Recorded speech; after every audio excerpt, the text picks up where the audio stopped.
back dual camera setups on both, and I'll go ahead and hit on both of them right now. The Pixel 4 had a single 12.2 megapixel wide-angle lens and then a 16 megapixel telephoto lens.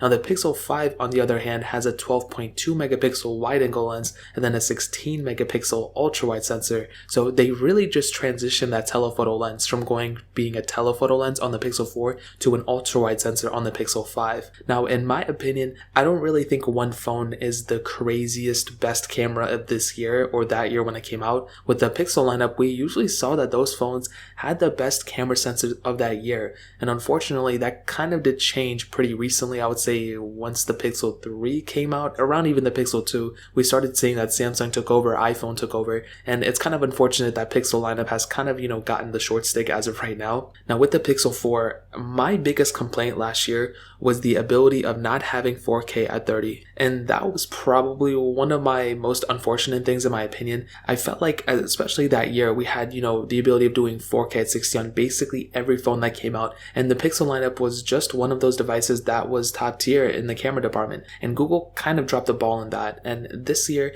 they brought the 4K at 60, but it just kind of seems like they're kind of on the end point again, because now we have 8K, and I think the 4K at 60 is really cool, but again, to kind of future-proof yourself, it would have been really cool had we had 8K. But again, you have to keep in mind that the Pixel 5 is selling for $699. It's not selling for $8,000. And when you look at a lot of other phones in that $699 price tag this year, you have the OnePlus Nord and the Galaxy S20 FE. The S20 FE has a really great camera setup, and I think that's probably the best camera setup in this lineup. But the OnePlus Nord can only do 4K at 30 on that back camera. So to say that the Pixel 5 can shoot 8K with the back camera is not necessarily a good thing to say, because it's not competing with those phones. It's competing with a smaller demographic in that price tag. So going from a Pixel 4 to the Pixel 5, you're going to be getting a better camera setup, but on top of that, you're going to be getting an ultra-wide sensor over a telephoto lens, which I prefer. I actually like the ultra-wide sensor more than I need to zoom in more into a photo. It would have been great if it had both, but I think in terms of everything on the back camera, that covers it. Now on the front camera, 8 megapixel sensors on both as well,